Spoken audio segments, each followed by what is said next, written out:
All right. Well, we're looking at John chapter 2 on the wedding and issues there. And you might think that the wedding is all about water turning to wine and all of that. But I think if you see it that way, you are missing out on some major themes that are exposed by this miracle. We've got potentials for conflict when Mary's trying to solve the problem and Jesus has to say, hold on, I can't exactly do that. We've got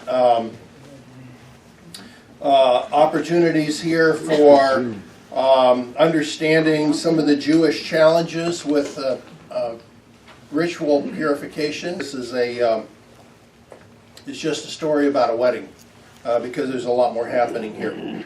So let me begin reading from John chapter 2 and let me read verses 1 through 5 to kind of remind us where we were at. And all right, well, let's get to it here. John chapter 2 verses 1 through 5. Now on the third day there was a wedding in Cana of Galilee, and the mother of Jesus was there. Both Jesus and his disciples had been invited to the wedding, and when the wine gave out, the mother of Jesus says to him, "They don't have any more wine." And Jesus says to her, "What are you trying to do with me, woman? My hour has not yet arrived." His mother says to the waiters, "Whatever he tells you to do, do it." When the wedding party runs out of wine, there's a potential for conflict right there. Mary, friend of the groom, evidently wants to help with the wine shortage. She knows that her son has divine power. She can't turn to her husband because we assume at this point, he's not mentioned, that he has probably passed away. And so as a mother, she asks that her son, Jesus, intervenes and solve the crisis. What she has not realized and accepted and internalized yet is that her son has now entered into a new phase of his life. As of the episode with John the Baptist and that whole thing that was going on there, and God the Father saying, "This is my beloved Son," and all the events that occurred after that with the calling of disciples, Jesus has entered a formal time of ministry, and he is tasked with a new mission. He is no longer just a member of the family. He is now God the Son, Messiah on earth, and he is tasked with a mission by God the Father. And in fact, Jesus in his own words says that in this mission time, he only does what the Father tells him to do. So Mary wants him to do something, but if this is not God the Father's timing, then that's not going to happen. It can't happen. And indeed, for the next 3 years, his only goal will be to complete the will of his heavenly Father. So in English, his response feels almost rude. But the last time we were together, which feels like about 3 years ago, we looked and saw that in fact those phrases were used in times of tenderness, in times of sorrow, in many other times. And I think what we have here is a problem in understanding the translation of the text into English rather than what was actually said. Because what was actually said in the original Greek, while it is formal in its conversation, it's neither rude nor inappropriate, and we just have to accept that. And the problem here is that Mary has not accepted his new role, and it's critical that Mary understand this new role. So you're seeing a distancing happening here. It's no longer mother, what do you need, but I'm about my Father's mission, and I can't just do what you want me to do. And what is really exciting about this passage is that ultimately it's Mary's willingness to yield to this new reality. It's her getting it rather quickly and not pouting, but actually in a rather understanding manner, where she switches over and you can see her yielding to God the Father's timing by essentially backing off from trying to be the one to control what Jesus should do. And this prepares the way for Jesus' first public miracle, because it's Mary's final words to the servants, "Do whatever he tells you to do," where we see her gracefully backing away from her initial desire to engineer the solution. You know, when your kids are little, you have to engineer the solutions. And when your kids get older, they have roles, and those parental roles start to switch. And sometimes that can be a mode of conflict, can't it? He's either scratching his head or he's... Yeah, no, Bernie, why had Jesus done any, it's not told, but here's Mary saying, do something. What was her background for saying that? Why did she think Jesus could even do it? Yeah, you know. Exactly. Was there some kind of, he had done something before at home, or, you know? See, I'm with you. I think he had. Yeah. I think there had been manifestations. I think this is Jesus' first public miracle. I do not think this was his first miracle, in my own opinion, but it doesn't say in Scripture. But that she is so certain that he can solve the problem is striking. It's really striking. I mean, she's not like, could you? She's just like assuming he will. Yeah. So, but you know, just because he's entered ministry doesn't mean that he hasn't been God this whole time. And maybe it was important up to this point in time that Mary, of all people, understand that this is in fact the Son of God. And so in a way, I see Mary struggling because she understands that he has this divine ability, but she's still thinking of herself as mother controlling the situation. So you see this interesting challenge here, this conflict, potential conflict, and you see Mary very graciously yielding to the will of God the Son rather than Jesus her Son. So anyway, thank you. I agree with you. I think there was some prior stuff. And there's nothing in Scripture, as far as I know, that would preclude that. It's just not recorded. In fact, whereas we see in the end of John, you know, if all the things were recorded, there wouldn't be enough place to fill it. So, you know, I think all the evidence is there that something else probably had been happening. And I wouldn't have thought to say that if you hadn't asked the question, so thank you. But I had thought it. John chapter 2, verse 6. Now there were 6 stone water jars sitting right there for Jewish purification uses, each jar holding between 20 and 30 gallons. Jesus said to the waiters, "Please fill the jars with water." And they filled them right up to the top. Then he says to them, "Now please pour some out and take that to the head waiter." So they did. You wouldn't think that this simple passage is going to take the rest of our time. I'll do it. Thank you. You can do it. Previous things have told you. I have a history. Jesus begins with 3 simple words. Now there were. So here's this passage. 3 simple words. Now there were. Well, what do we see here? Jesus is about to perform a miraculous event. And what's he going to do? He's going to use ordinary things that are available to him. And there's really an important lesson here, which you probably suspected. Here he has 6 stone jars. He has some ceremonially pure water. And he has some servant obedience. Now, we're going to later on see Jesus following the same principle. And I know that this has already come to your mind when he's feeding the crowds. And what does he use? Does he bring in, or the angels deliver, or no? He uses what's available. Well, what's available? A young boy's lunch. And, you know, we just go, 5,000 and a young boy's lunch, this just does not compute. And that's really where God's power starts to really become obvious to the people, doesn't it? It's just one boy's lunch. And when everyone was full, you'll remember from that event that there are baskets and baskets of food left over. In other words, Jesus didn't just provide for the need, but he provided abundantly. And we're going to come back to that in this case.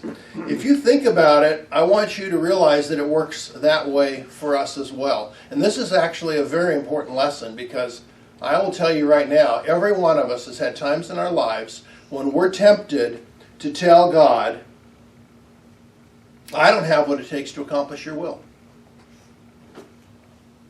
But I want you to know that God uses what he has given you, not what you wish you had.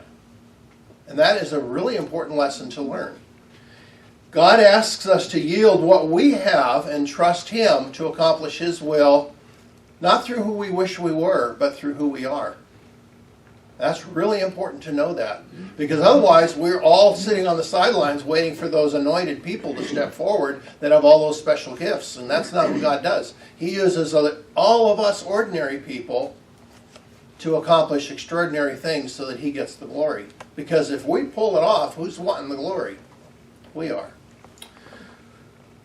But we are also doing something when we hold back. What we are saying to God is, look, I have no special talents that you can use. What are we really saying when we say that? What we're really saying is, God, you're not in this equation. Only thing that's in this equation is what I have and what I can do for you. And if that looks like it's short, then there's nothing that can happen. And when we do that, we're removing God from the equation. When God is in the equation, then it doesn't matter what He starts with, a boy's lunch. He's going to accomplish what He needs to accomplish with what's available. But we have to yield, just as Mary said to the servants, you need to do what He asks you to do.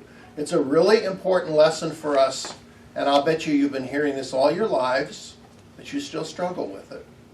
Right? It's a lifetime struggle to yield what we have and to not wish we were something else before we can yield and be used by God. So here's a young boy. He has no great solution. He just volunteers his lunch. Here's Mary. She wants to control the situation, but she relinquishes control because Jesus has reminded her. I believe He's reminding her, not telling her. I believe He's reminding her that He has a ministry task and He must obey His Father. And the reason I say that is because you remember when Jesus is 12 years old, this isn't in the lesson, so it's going to make me even fall behind further. But get used to it. You remember when he's 12 and they rebuke him for not being there, and he says, I had to be about my Father's business. This is not a new message. It's just hard to learn. Back when he was 12, he was telling his mom, I have to be about my Father's business. That is why I think there's a lot of stuff going on in the background here that has been going on all of his life to prepare his parents, his mom at this point, for who he is and what his ministry means. All right. So when we yield and when we step out in obedient faith and suddenly divine things happen, what we see is Jesus taking us, ordinary, He calls it the foolish. He uses the foolish of this world to confound the wise. How do you feel being the foolish? Confounded. Normal foolish. Normal? You know what it does? It takes the pressure off, doesn't it? If we're the foolish, then you know what? It's not on us. It's on God. It takes the pressure off. That is a very difficult lesson to learn. I just went even further astray. But it's a very important lesson to learn. It's just so important. What God does is He takes the ordinary and He multiplies it into the extraordinary. And not only is God's will accomplished when that happens, but we get a side benefit. We get blessing that we didn't realize was going to come. We thought we were going to be the ones giving, and you hear it so often. I thought I was going to be the one giving in that, and I found myself more blessed than the people I was ministering to. That's how it works. God blesses both sides of the equation. Now there's the next part we see in this is 6 stone water jars.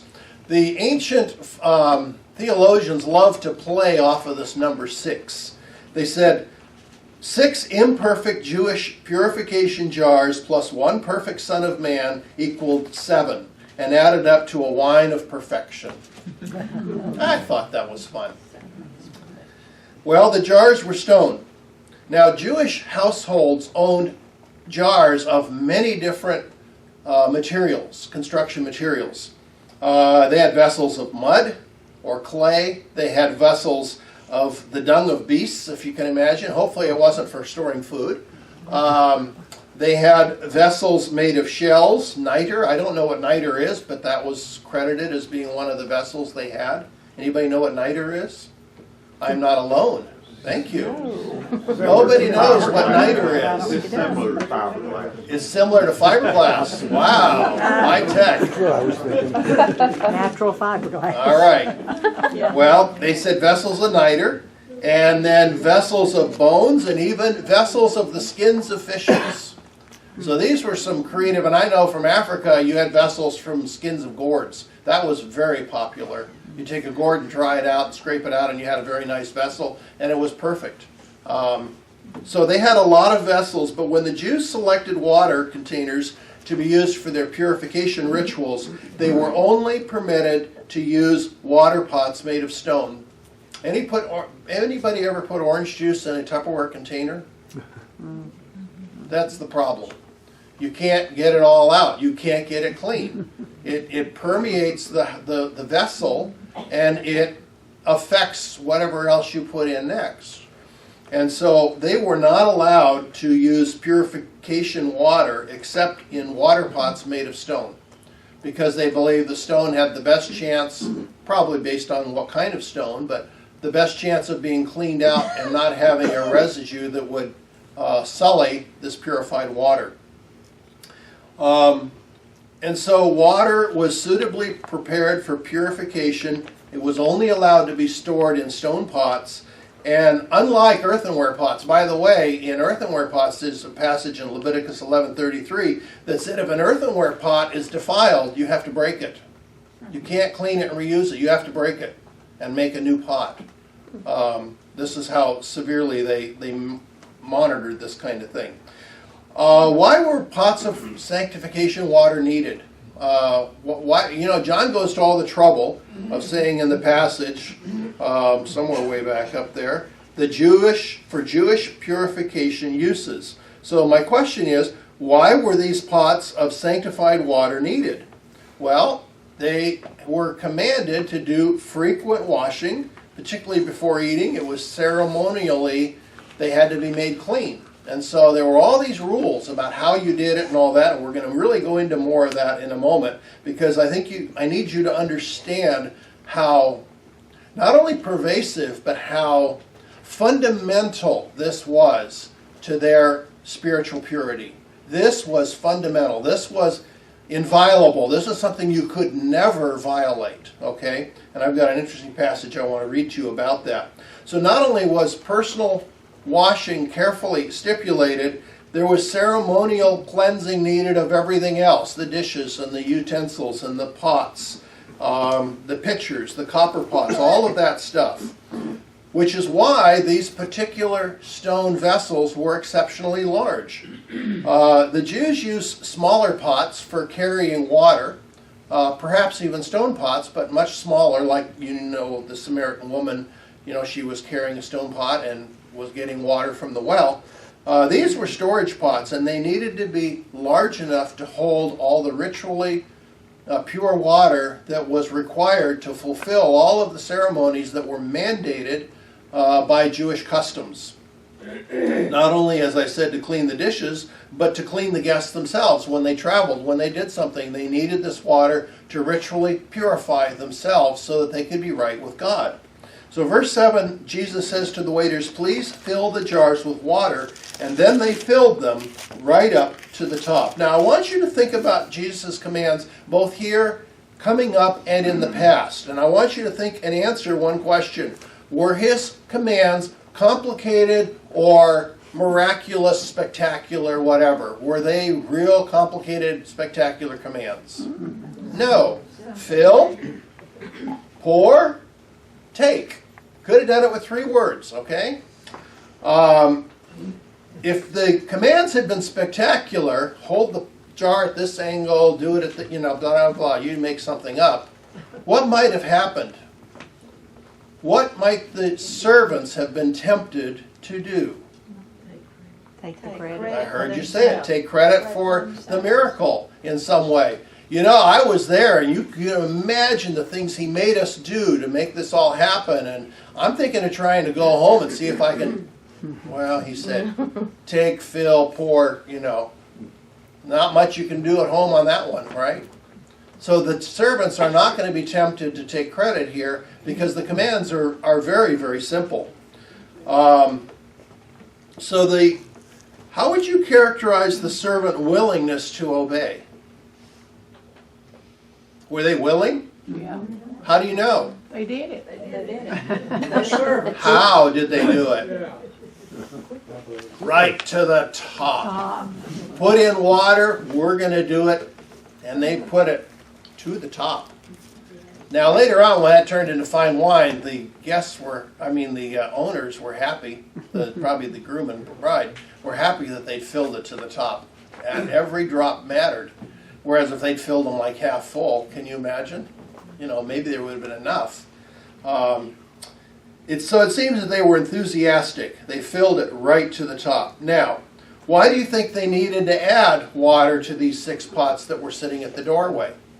They'd used it. That's right, it was used. The ceremony had taken place, the dishes had been prepared, the guests had ceremonially washed themselves, the pots were either empty or pretty much empty. It had all been used for its intended purpose. And so Jesus says, I need you to refill those. So I want to read you something about the importance of all this preparing and guest washing, and I think you will suddenly start to understand how pervasive, how almost, well, it's like our sense of good works, if you will. How important this was to them that they maintain every little part of the law to maintain their spiritual purity. Okay? If they missed on one, it was a real problem.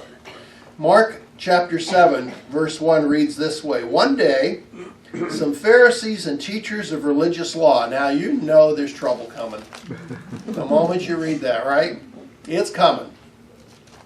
They arrived from Jerusalem to see Jesus. They noticed that some of his disciples failed to follow the Jewish ritual of hand washing before eating.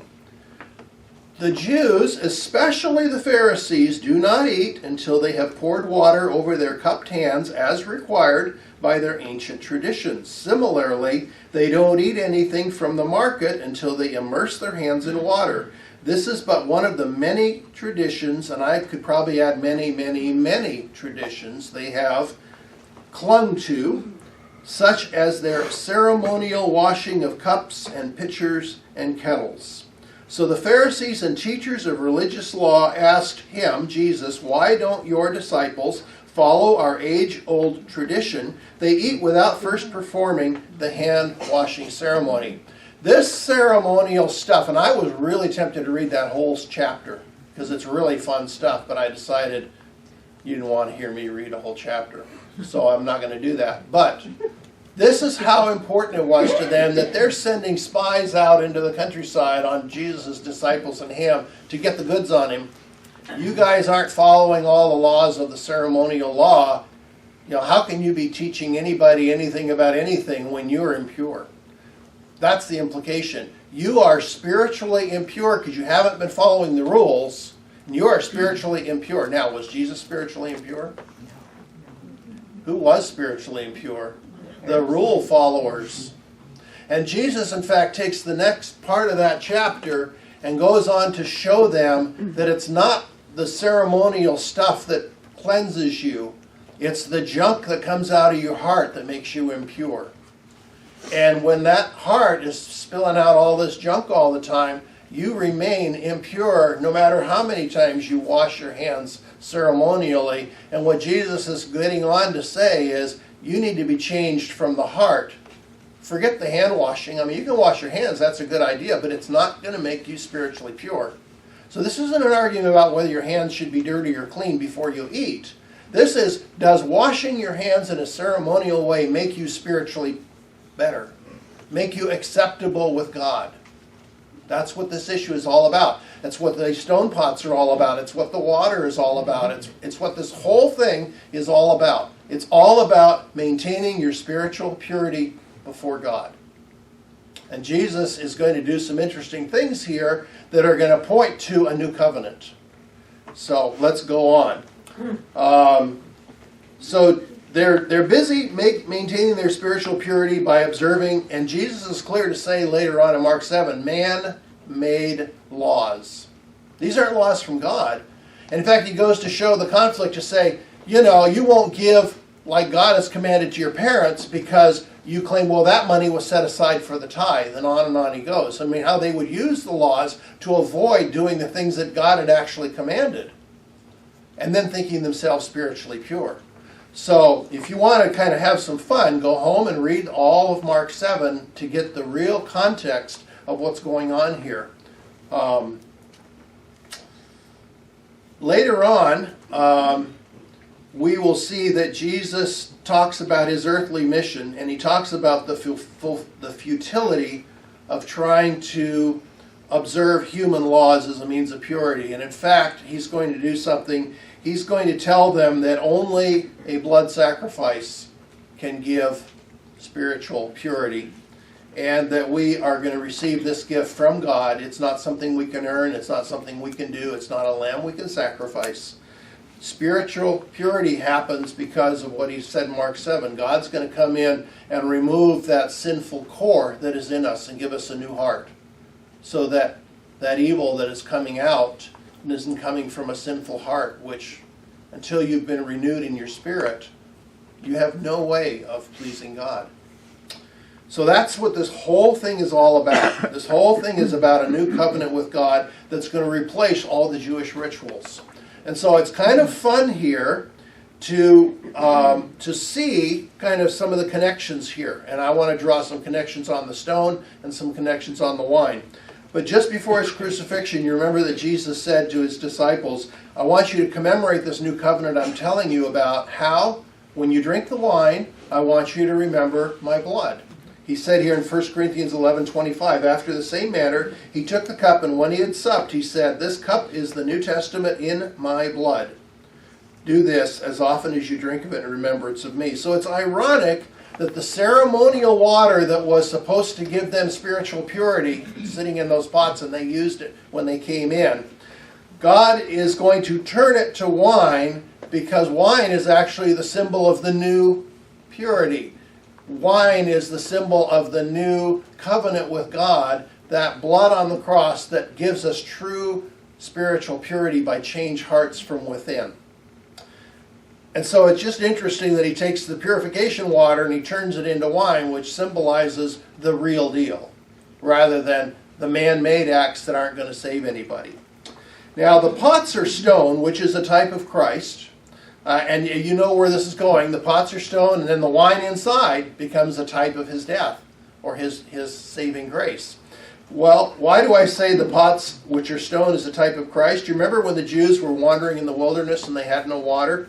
Exodus 17:6 says it this way, behold, I will stand before thee upon the rock in Horeb, and thou shalt smite the rock, and there shall come water out of it that the people may drink. So God provided water from out of a rock, and we know from Isaiah 53:4 that the smitten rock which gave healing water was a type of Christ, the smitten Jesus that would provide salvation for all of mankind, that opportunity for salvation. So devout Jews believed that their works using water would purify them, but water purification was only a temporary thing. It was a temporary symbol. And the new covenant that Jesus will establish, a new covenant that is by faith that no man can work for, is going to be by way of his blood, and the wine that he uses, the water and turns to wine, is going to be the symbol of that blood. And in fact, Hebrews 9:22, it says, without the shedding of blood, there is no remission. There is no forgiveness of sins. There is no other way. What does Hebrews 22 say? You can't wash your hands and be forgiven of your sins. That's what Hebrews says. Without the shedding of blood, perfect blood, blood sacrifice acceptable to God, there is no remission of sins. So wiping your hands isn't going to do it, guys. Following all the laws isn't going to do it. So in the wilderness, a stone was smitten so that life-giving water could keep the people alive. And at Calvary, it says that Jesus was smitten. Isaiah talks about it, was smitten by God and afflicted, so that we could be purified by his blood. So you see the picture of Jesus as being the rock that gives forward life. And then at this point, we've got the miracle that relates to creation in Genesis, because what does Jesus do? He spoke, and the contents of 6 stone pots, which had just recently been filled with ordinary water, was instantly created into the finest aged wine. Now, why is that significant? Well, if you talk to any wine connoisseur, they would say that you can't have fine wine without time, right? It takes time, it's got to be aged, and all this and all that. And the ones that are really valuable are the ones that are done in the 1800s. And, if you want to pay $1 million for a bottle of that, because it's running out, okay? But time is the friend of wine. And wines that were made, new wine that was made yesterday, can never be special. Well, what about wine that just turned in the pot? Well, what happened here? God took that whole process of time and just kind of laughed at it, didn't he? He made wine that was, I don't know, maybe it was 1,000 years old. Who knows? But it was so good that the guy was just blown away. Why have you saved this for the last? And this just reminds us that, I think God is having fun in a lot of ways here. But one of them is reminding them that he can create aged wine in an instant. Just as he said in Genesis, I created the earth with apparent age and light from the stars. It takes millions of light years to get to us. I created all of that with apparent age in 6 days. And he just reminds us of that theme over and over again. And God can do it because he's the creator. He's not bound by the law of physics like we are. So verse 8 says, by the way, I'm thinking here that the finest wine in the kind of quantities we see here, 30 gallons times 6, 180 gallons, 25 times 6, still a lot of wine.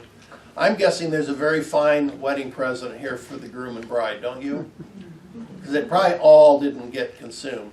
They probably stopped serving it, maybe watered it down more so that it wasn't so good anymore. So that they had a dowry to see them through those initial years. So not only is this solving the need, but he's actually giving them a wedding present. I imagine there was a pretty good market for that, but I doubt you can get any of it today.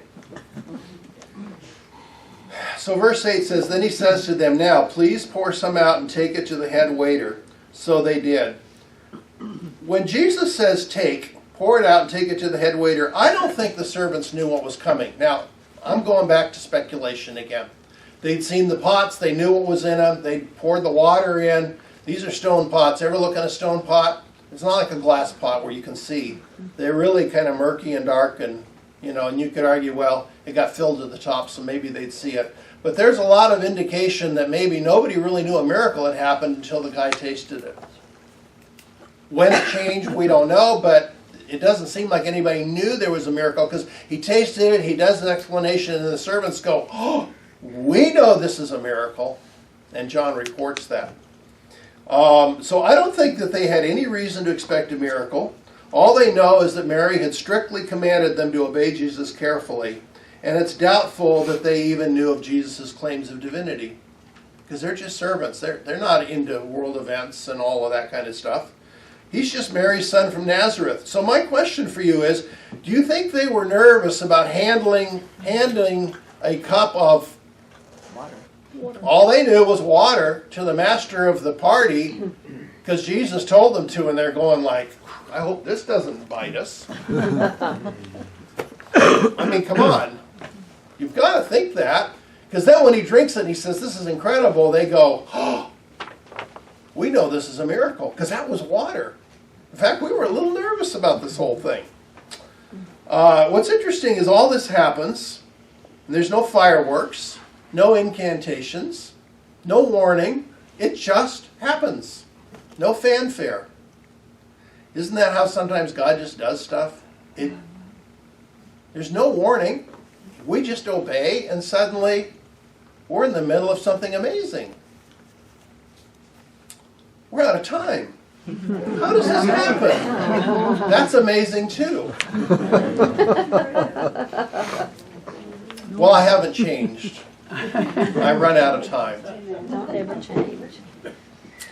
Father, we thank you for your word that is so much richer than what it just appears on the surface. We see great themes in this passage, like the believing that the purification rites using all this water is going to make us spiritually pure. And then you produce this finest of wine, and you tell the disciples later, when you drink of wine, I want you to use it to remind you of my blood that sanctifies you on the cross.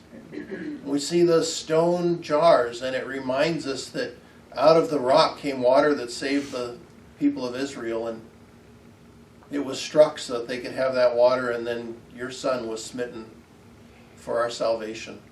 So many parallels in this passage to much greater themes.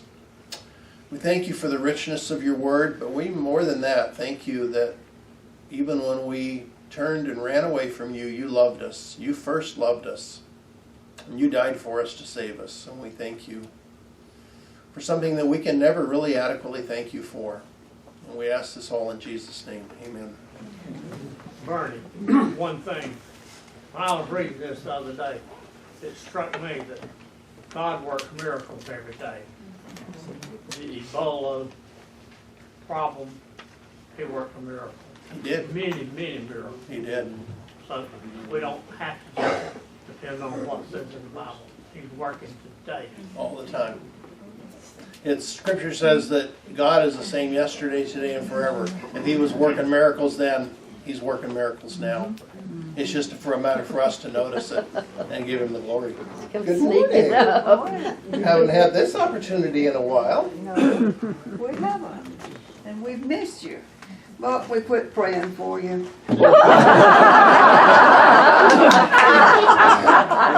You were having too much fun. Hold on. Is there a sin here? No. Not the sin of jealousy. No, oh, yeah. I knew it. Sure. She could be a That's for stand-up sure. comedian. Good morning, boys and girls. Good morning. It's so good to be here, to see all of you people here. Everybody's here today, just about. And it's so good to see that Bill Diamondouris is here with us. That's another miracle here, people. He's here. So Yes. there's a lot of people here that's here. And Linda and Lindsay Walker, we hadn't seen them for a while. A lot of people.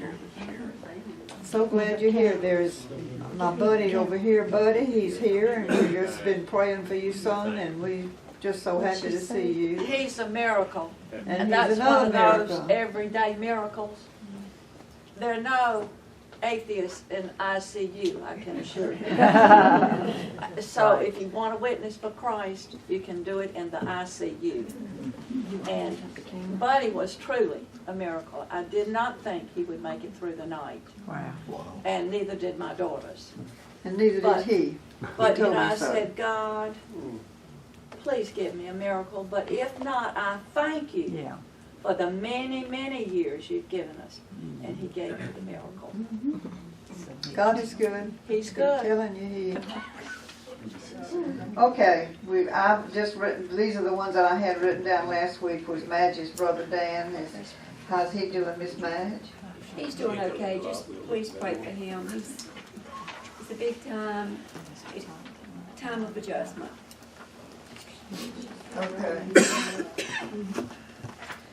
And then, but Jimmy's back. She's trying to get a cold, but she couldn't get it, so she came back this week. Yes, you did. We missed her. Yes, we did.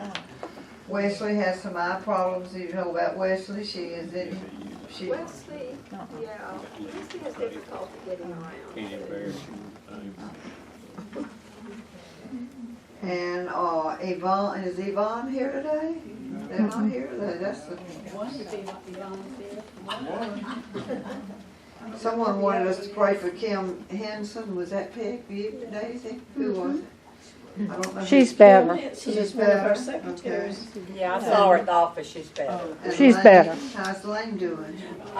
We haven't heard anything yet, but she's doing okay whenever she's not fainting.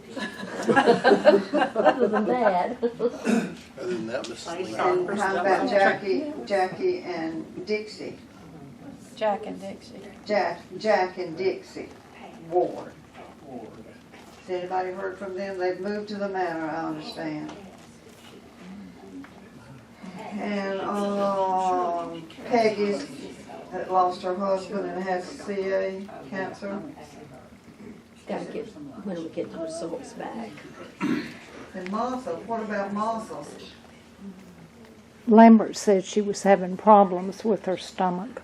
Okay, Linda, do you know anything about Martha? No, I don't. I talked to her last night. She seemed fine, so I Okay, was surprised they weren't here this morning. did she had that test that she was going Yes, and the test was clear. clear? They found nothing. Praise the Lord, because we were worried about that. Lambert was at First Church. He must, I saw him, yeah. but Martha wasn't there, but he's not here now, so. Okay, the Rowe family's doing all right. Mitch is worrying me to death, but you know, that's just, been worrying me for 63 years. 63 years. That's okay, I'm used to it, and God's good, and God will take care of us, and He's going down that road with us, right, baby? Mhm. My baby doesn't hear me sometimes. He doesn't want to hear me. That's all right.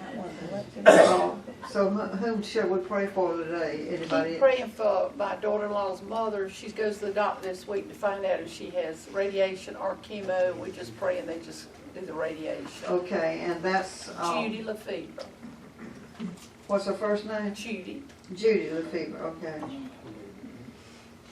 Anyone, what else, whom else do we need to pray for? Judy, yes ma'am? Ed doesn't want me to say this, but he is having some more extensive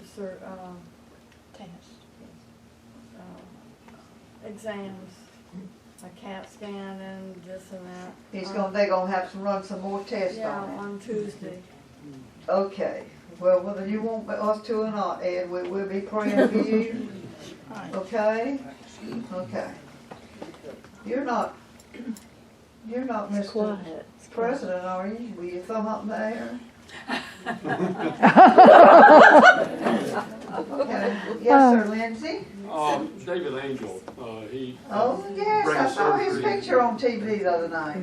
Yes, and, they transferred him to Charlotte, and they're growing a culture right now, and they're still uncertain, how to proceed forward as far as treatment. IVs and intensive care, and please pray for him. But he didn't have what they thought he had, right? Did they not think he had a brain cancer or something, and it was something He else? did not have brain cancer, however. And there's another miracle around here, right? Still, they're growing a culture right now, trying to. Okay, all right. Pray for David Angel. And Pat? Miss Toby, continue to remember Maggie. She got to go back to school this past week, but they had to go get her Friday. She was having a real bad day, but the doctor says this is normal for her to have diabetes. Okay. Continue to pray for Maggie. I will. We will pray for her. Is that Faye that's going to, yeah, Faye.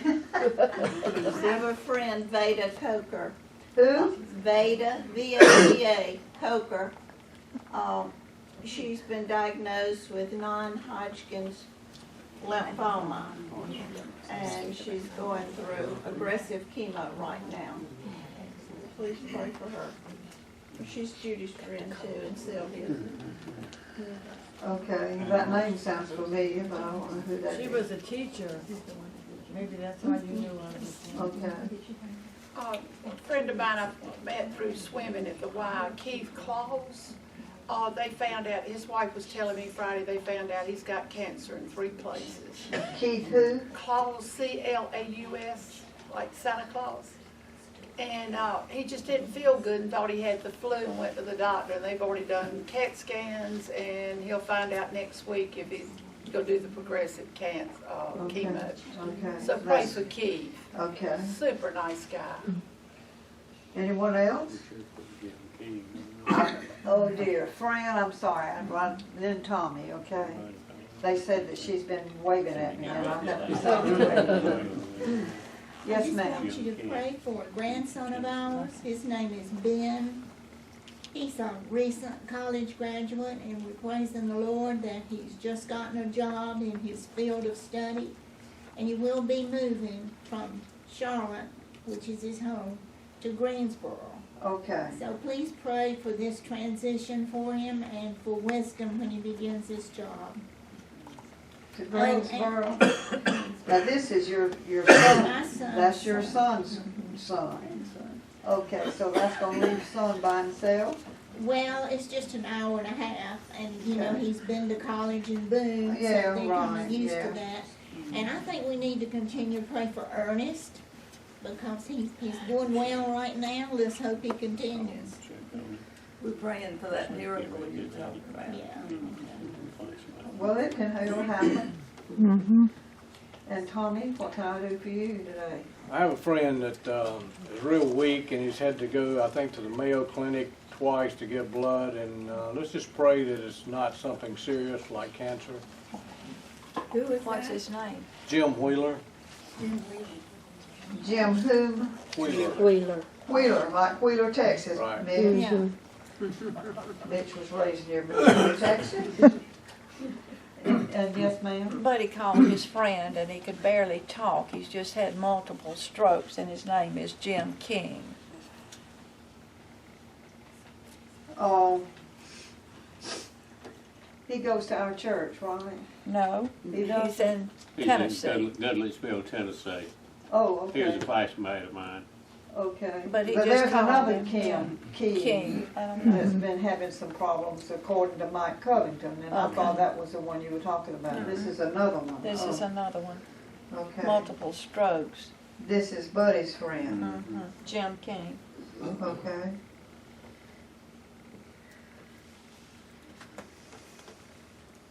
Miss June? Yes, I have two sons-in-laws who have been laid off from work, Keith in Irmo and James here in Rock Hill. Keith and James.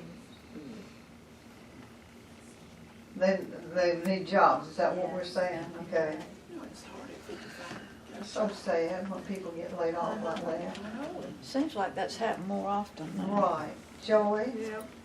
My son Jay's spine surgery went well. They were able to pick the bone from around the nerve and no paralysis, and it's going to be a long recovery, so just...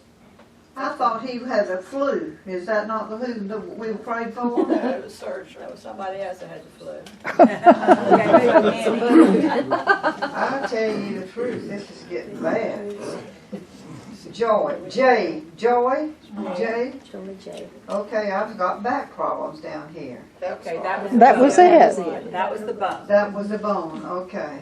Back problems, I'm sorry, okay. So he just needs a long recovery, but he follows the doctor's orders. He'll recuperate properly. Someone right back, oh, that's Alice. Yes, ma'am, Miss Alice? I asked the class to pray for Jonathan and his family, please. Whom? Jonathan. Jonathan. Nobody knows him, Just pray for Jonathan. Okay, Alice wants us to pray for Jonathan, whomever he might be. It might be David's Jonathan. Okay, we're gonna pray for Jonathan. Anybody else? Toby, let's remember Don Pierce, he's leaving us. I know it, I know it, I know it, We I need to know pray it. for Yeah, him. we do. We better pray for the congregation because we really gonna miss him. We are really gonna miss him. I That's told him right. so this morning. We talked to him this morning, and we really gonna miss him. Just to watch his face. Yeah, just watching something else. Y'all ever look at him whenever somebody else is singing up there and he's sitting on the front row in our early morning class and he's just singing with us. Really good. Is anybody else? Is that it? Good, because this pen is just about run out. And my shoulder's very tired. Okay, our little note today is prayer is an